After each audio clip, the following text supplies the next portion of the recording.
Hello guys. आज हम बाल भारती की क्लास 5 का एसएसटी का सोशल साइंस का चैप्टर पढ़ेंगे टुवर्ड्स फ्रीडम, जो आपके एनुअल एग्ज़ाम्स में आने वाला है।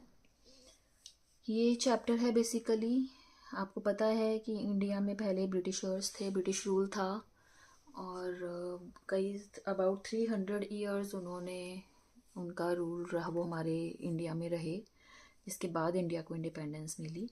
तो इसमें अभी जर्नी है पहले की कि वो कैसे आए, क्यों आए और कैसे वो धीरे धीरे उन्होंने अपना इंडिया पे कब्जा पाने लगे, या कैसे उन्होंने इंडिया लोगों को परेशान करना शुरू करा। Basically the beginning of that. उसके बाद जो नेक्स्ट चैप्टर है, जो कि है टू इंडिया विंस फ्रीडम, उसमें आप पढ़ेंगे कि एंड ईयर्स कि कैसे इंडियंस लड़े अपनी फ्रीडम पाने के लिए। ये है स्टार्टिंग, बिगनिंग की कैसे ये चीज़ें सब स्टार्ट हुई। तो आइए स्टार्ट करते हैं। तो इन ये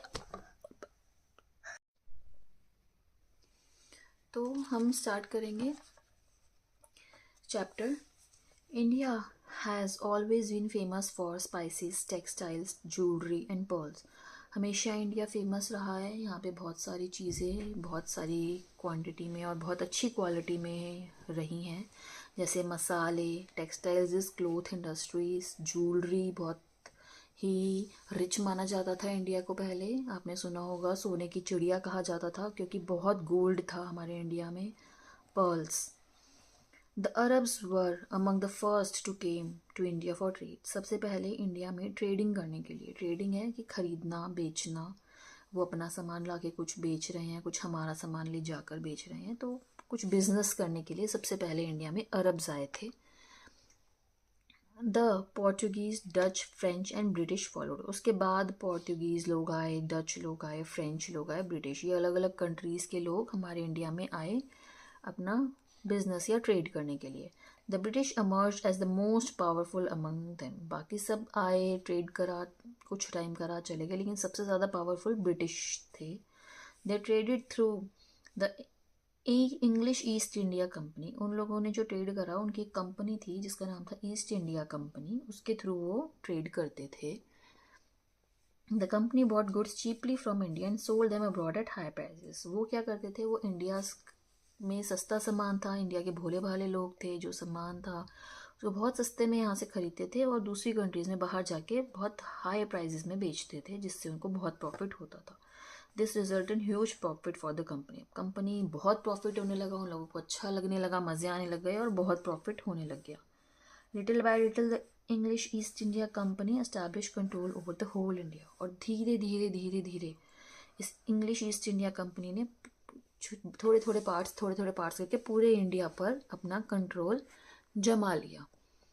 कहते हैं कि ब्रिटिशर्स अराउंड 1600 जो ईयर्स थे, 1600 ईयर में हमारे 16 ईयर समथिंग में हमारे इंडिया में आए थे और हमें इंडिपेंडेंस मिली 1947। तो करीबन 300 350 साल तक वो हमारे इंडिया में उनका राज या उनका चला। ठीक है। Taking advantage of the lack of the unity among the Indians, the British conquered large parts of the India and establish their rule. हमारे इंडिया में जो कमी थी वो ये थी कि कहीं का कोई राजा है, कहीं का कोई राजा है, छोटे छोटे पार्ट्स के छोटे छोटे राजा हैं और उनमें यूनिटी नहीं थी, कि आपस में एकता नहीं थी। सब अपना अपना अपने आप को स्ट्रॉन्ग और अपना मांगते थे, एक दूसरे को कुछ भी हेल्प करने की, या वो भी हमारे भाई हैं या समथिंग, ब्रदरहुड नहीं थी, यूनिटी नहीं थी। ये चीज़ उन्होंने समझी ब्रिटिशर्स ने कि इसमें यहाँ पे इंडिया में यूनिटी नहीं है इंडियंस में, और ये चीज़ का फ़ायदा उठाते हुए, लैक मीन्स कमी, यूनिटी की कमी थी इंडियंस में, इस चीज़ का उन्होंने एडवांटेज, फ़ायदा उठाया। और कॉन्कर मतलब कब्ज़ा करना। ब्रिटिश ने बहुत बड़े बड़े पार्ट्स के इंडिया पे कब्ज़ा कर लिया और अपना रूल जमा लिया। Discontent among Indians. अब एक बार ब्रिटिशर्स ने अपना कब्जा इंडिया में जमा लिया तो अब वो लोगों को बर्बाद करने लगे। खुद रिच होते जा रहे हैं, लेकिन दूसरों का नुकसान करवाते जा रहे हैं और उनको पुअर करते जा रहे हैं और पुअर करते जा रहे हैं। उन्होंने फार्मर्स को एक्सप्लॉइट करना शुरू कर दिया, मतलब फार्मर्स को बर्बाद करा, ट्रेडर्स को बर्बाद करा, क्राफ्ट्समैन को, और कोई रूलर्स जो राजा होते थे उस टाइम के लोकल किंगडम्स के, उनको फार्मर वर मेड टू पे वेरी हाई टैक्सेस। फार्मर्स को फोर्स किया जाता था बहुत हाई टैक्सेस पे करने के लिए, चाहे फ्लड आए या ड्रॉट्स आर, सूखा पड़े, मतलब बारिश ना होए या फ्लड आ जाए। दोनों केसेस में क्या होता है कि जो भी क्रॉप्स होती हैं वो डिस्ट्रॉय हो जाती हैं, सारी बर्बाद हो जाती हैं, और फार्मर्स को प्रॉफिट नहीं हो पाता, कुछ कमा नहीं पाते, उनको खाना खाने के लिए भी उनके पास पैसे नहीं होते, वो उनकी बिल्कुल बहुत, उन लोगों की उस टाइम हालत ख़राब होती है। उस टाइम पे भी उनको हाई टैक्सेस पे करने पड़े, जब नहीं थे तब भी उनको पे करने के लिए उनको फोर्स किया गया, जिससे कि दे वर फोर्स टू ग्रो इंडिगो। उनको फोर्स किया गया कि तुम इंडिगो और कॉटन, इंडिगो होता है जो डाई में यूज़ होता है, कलर ब्लू कलर डाई में यूज़ होता है वो, और कॉटन, ये ही उगाओ, और कुछ नहीं होगा, यही होगा। उनको फोर्स करा गया और बहुत ही लो रेट पे उनसे लेकर, और इंग्लैंड में या अदर कंट्रीज़ में बहुत ही हाई रेट पर वो बेचते थे। इससे फार्मर और पुअर होते चले गए, और बहुत से फार्मर्स भूखमरी के, स्टारवेशन इज कि बिल्कुल भूखा और बिल्कुल गरीबी से मर भी गए। ये था कैसे फार्मर्स को एक्सप्लॉइट करा। अब यहाँ पे आप पढ़ेंगे कि कैसे जो क्राफ्टमैन्स थे, ये उन या वीवर्स, जिसे वीवर्स क्राफ्टमैन्स, उनको एक्सप्लॉइट करा। बहुत ही चीप और बहुत ही सस्ता मिलमेड क्लोथ वो लोग लाने लगे इंडिया में, जो इंग्लैंड में बनता था। इम्पोर्ट होता है दूसरी कंट्री से हमारी कंट्री में आना, लाने लगे, जिससे कि क्या हुआ, जो हमारे यहाँ पे हैंडलूम इंडस्ट्री थी, हमारे इंडिया की जो टेलर कह सकते हो, वीवर कह सकते हो, जो कपड़ा बनाते थे हमारे, या क्राफ्टमैन थे, हाथ की बुनाई बहुत होती थी, कढ़ाई बुनाई, जो हाथ से डिज़ाइंस बनते थे, जो हैंडलूम हाथ के काम की पूरी इंडस्ट्री थी, वो बहुत ज़्यादा अफेक्ट हुई। लाखों वीवर्स जो थे उनकी जॉब चली गई, अनएम्प्लॉयड मतलब काम उनका छिन गया। They suffer the same fate as the farmers, और फिर उनके साथ भी वही, उनकी भी किस्मत वही हुई जो फार्मर्स की हुई, वो भी बहुत भूखमरी से मरने लगे। The British did not allow the Indians. अब यहाँ पे है ट्रेडर्स के साथ कैसे उन्होंने उनको बर्बाद किया। उनको इंडियंस जो कुछ बनाते थे, कोई मैन्युफैक्चरिंग करते थे या फैक्ट्रीज़ में कुछ बनाते थे, उनको वो अलाउ नहीं करते थे कि आप लोग अपनी मिल्स या फैक्ट्रीज खोल सकते हो। उनको मना कर देते कि आप नहीं खोल सकते, आपको अलाउड नहीं है। और जो लोग ट्रेडर्स थे, ट्रेडर्स कौन होते हैं, जो किसी से सामान खरीदते हैं और बेचते हैं। एक होते हैं जो मैन्युफैक्चरर होते हैं, मतलब वो अपनी फैक्ट्री में, मिल में चीज़ बना रहे हैं और बेच रहे हैं। एक होते हैं ट्रेडर जो बना बनाया सामान खरीदते हैं, सपोज 10 रुपीज़ में खरीदा और आगे 12 रुपीज़ में बेचा, तो 2 रुपीज़ प्रॉफिट कमाया। तो इंडियंस जो बनाते थे उनको अलाउ नहीं करा फैक्ट्री मिल खोलने के लिए, और जो ट्रेडर्स जो बेचते थे सामान उनको अलाउ नहीं करा ट्रेड करने के लिए आइटम ऑफ देयर चॉइस, अपनी पसंद की आइटम में वो ट्रेड कर सके, उनको अलाउ नहीं करा, जिसमें वो कहेंगे उसी में करना पड़ेगा। Indian rulers and princess. अब यहाँ पे कैसे जो लोकल, यहाँ पे आप देखेंगे तो फार्मर्स को कैसे एक्सप्लॉइट किया, यहाँ पे आप देखेंगे तो क्राफ्टमैन्स को कैसे एक्सप्लॉइट किया, और यहाँ पे आप देखेंगे तो ट्रेडर्स या बिजनेसमैन्स को कैसे एक्सप्लॉइट किया, और यहाँ पे आप देखेंगे तो जो रूलर्स थे छोटे मोटे, उन रूलर्स को कैसे एक्सप्लॉइट किया। ठीक है। Indian rulers and princess were also unhappy with the British. जो इंडियन के रूलर्स और प्रिंसेसेस थे वो भी ब्रिटिशर्स से अनहैप्पी थे। एक लॉ बनाया गया ब्रिटिशर्स ने, जिसमें लिखा था कि अगर किसी रूलर का कोई बेबी नहीं है, कोई बच्चा नहीं है, और तो जब उस रूलर की डेथ होगी तो उसके किंगडम, उसका जो राज्य है, उसका किंगडम ब्रिटिश कब्जा कर लेगी उस पर। By using unjust and unfair means, the British sought to expand their hold over। चाहे गलत काम करके, चाहे बुरे काम करके, ब्रिटिश अपना कब्जा पूरे इंडिया पे जमाती जा रही थी। The dissatisfaction and anger of most Indian led them to revolt। और धीरे धीरे इंडियंस में भी डिससेटिस्फाई नहीं थे और गुस्सा बढ़ता जा रहा था, जिससे कि उनमें लड़ाई की भावना या गुस्से की भावना बढ़ती जा रही थी। रिवोल्ट मतलब कि उनके अगेंस्ट लड़ाई लड़ने की चीज़ बढ़ रही थी। Revolt against British. Ever since the coming of the British, the people in different parts of India had been protesting against their unfair policies.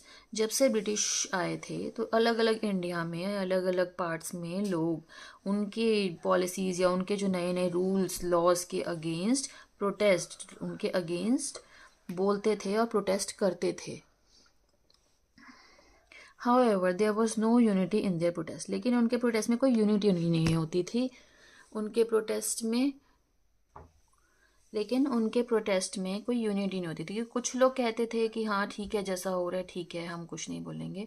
लेकिन कुछ लोग आवाज़ उठाते थे उनके अगेंस्ट लड़ते थे, लेकिन वो बहुत कम होते थे और उनका साथ कोई और नहीं देता था. हमारे देश में सबसे बड़ी कमी यूनिटी की ही थी, जिसका फ़ायदा ब्रिटिश उठाती थी. It was only in 1857 major revolt broke out. एक बहुत बड़ा रिवोल्ट, एक बहुत बड़ी लड़ाई एक तरीके से सामने आई 1857 में. इसको फर्स्ट वॉर ऑफ इंडिपेंडेंस, हमारी आज़ादी की पहली वॉर भी कहा जाता है. ऑल्सो कॉल्ड स्पाई मिनिटी, इसको स्पाई मिटिनी भी कहते हैं या ग्रेट रिवोल्ट ऑफ 1857 भी कहा जाता है. इस नामों से भी जाना जाता है. इसमें बेसिकली हुआ क्या था, ये एक इम्पॉर्टेंट इवेंट है हमारी फ्रीडम की, जो भी हमारी लड़ाई रही है उसके लिए. ये रिवोल्ट स्टार्ट हुआ जब ब्रिटिश की आर्मी में कुछ इंडियन सोल्जर्स काम करते थे. तो जब वहाँ पे एक न्यू राइफ़ल लाई गई जिसका नाम एनफील्ड था, आप यहाँ पे देख सकते हैं, ये एनफील्ड राइफ़ल है जो इंडिया में नई इंट्रोड्यूस की गई, लाई गई. ठीक है, तो एक अफवाह उस टाइम फैली कि इसके बुलेट्स में कोई ग्रीस यूज़ होता है, ग्रीस लगती है. ठीक है, जो कि काऊ या पिग के फैट से बनती है. और सोल्जर्स को क्या करना होता था, एक तरीके से जैसे कोई रैपर होता होगा जिसको मुंह से फाड़ना पड़ता था उनको, तो उनको मुंह से बाइट करके उनका ग्रीस रैपर उनको फाड़ना पड़ता था उसके बुलेट्स का, और फिर बुलेट्स राइफल में भरनी होती थी. तो अब वो कुछ हिंदू थे या मुस्लिम्स थे, तो उनके जो रिलीजियस सेंटिमेंट्स या उनको रिलीजियसली वो चीज़ ठीक नहीं लगती थी और उनको हर्ट होता था. ठीक है, तो फिर उन लोगों ने ये चीज़ करने से मना करा कि हम ये राइफ़ल यूज़ नहीं करेंगे, और इस तरीके से फिर उनमें गुस्सा और लड़ाई स्टार्ट हुई.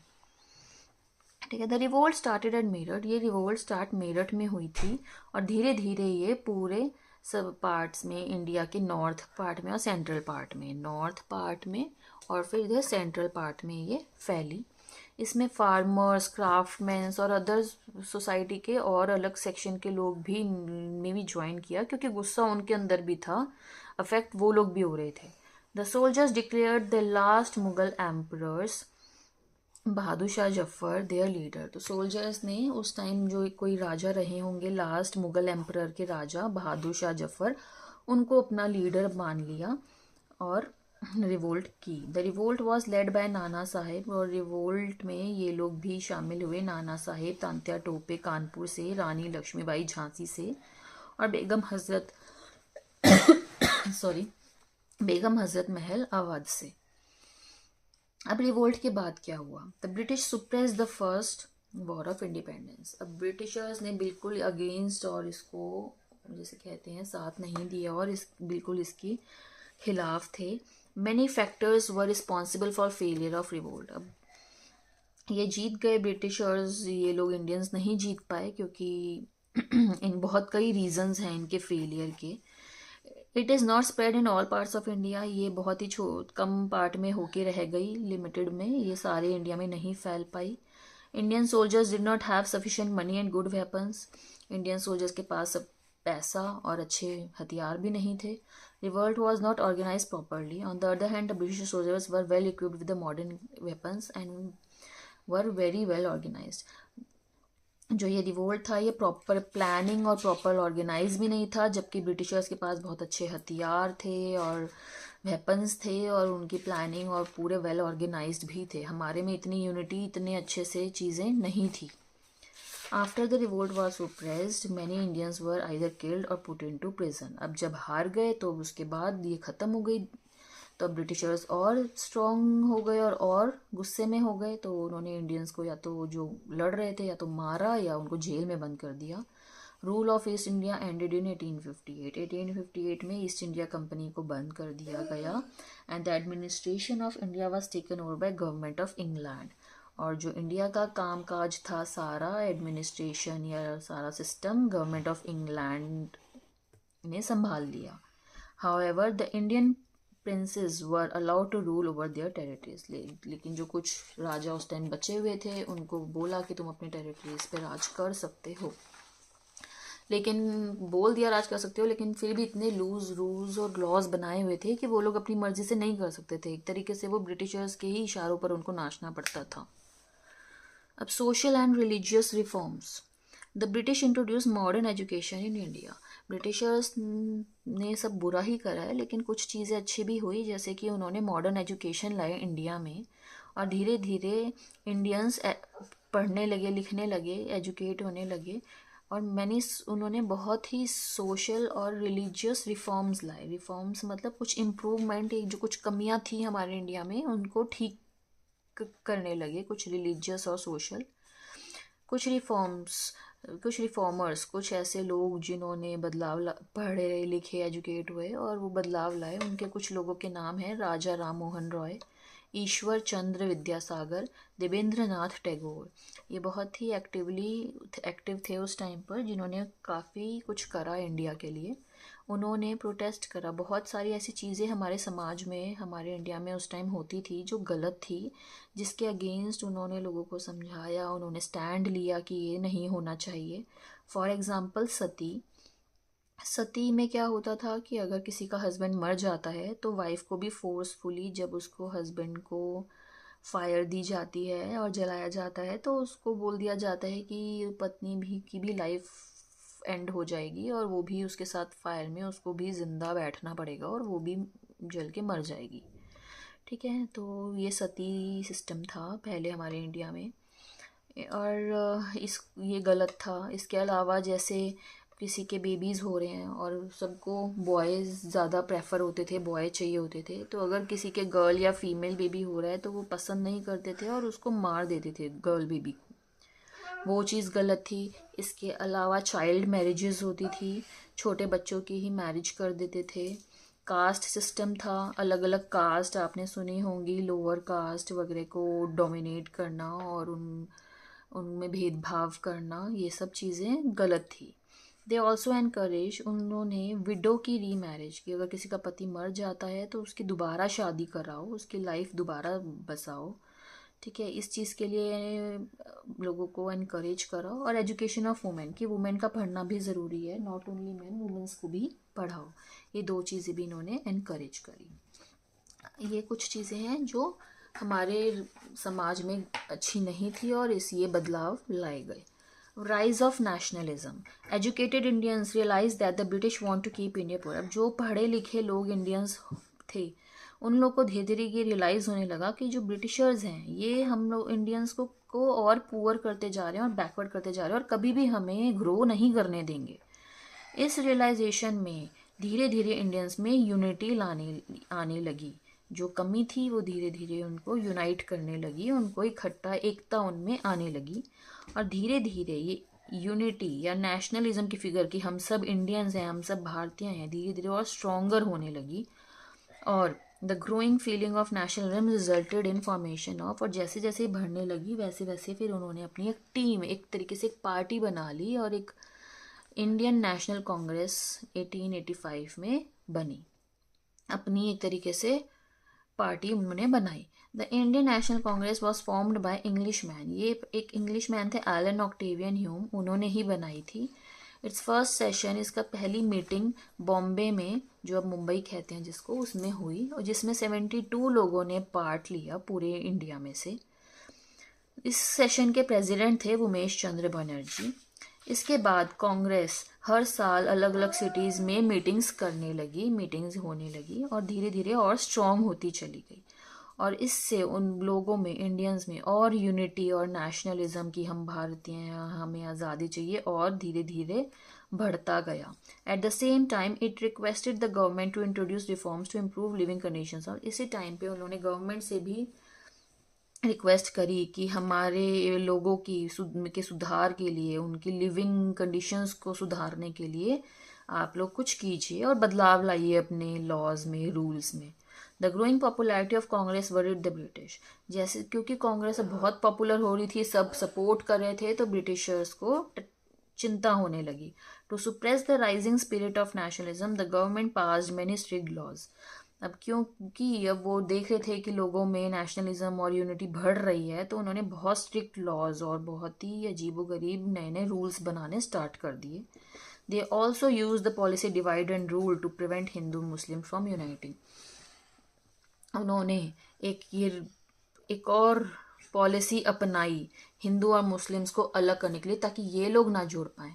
उन्हें पता था कि इंडियंस में एक ही कमी है, यूनिटी की, तो उन्होंने डिवाइड एंड रूल क्या करा, बेसिकली एक दूसरे के खिलाफ भड़काया, ताकि इसको उसकी बुराई करी, उसको इसकी बुराई करी, ताकि ये दुश्मन ही बने रहें और इकट्ठे ना हो पाए, एक ना बन पाए, इनमें एकता ना आए, और अलग ही रहेंगे तो ब्रिटिशर्स का फायदा है, तो वो रूल कर पाएंगे, वो इन पे अपना कब्जा जमाए रखेंगे। अगर ये एक हो गए और ये लड़ेंगे तो ब्रिटिशर्स हार जाएंगे, इसलिए उन्हें डिवाइड एंड रूल पॉलिसी अपनाई हिंदू मुस्लिम्स, ताकि कभी एक ना हो पाए। होप आपको ये चैप्टर समझ आया होगा।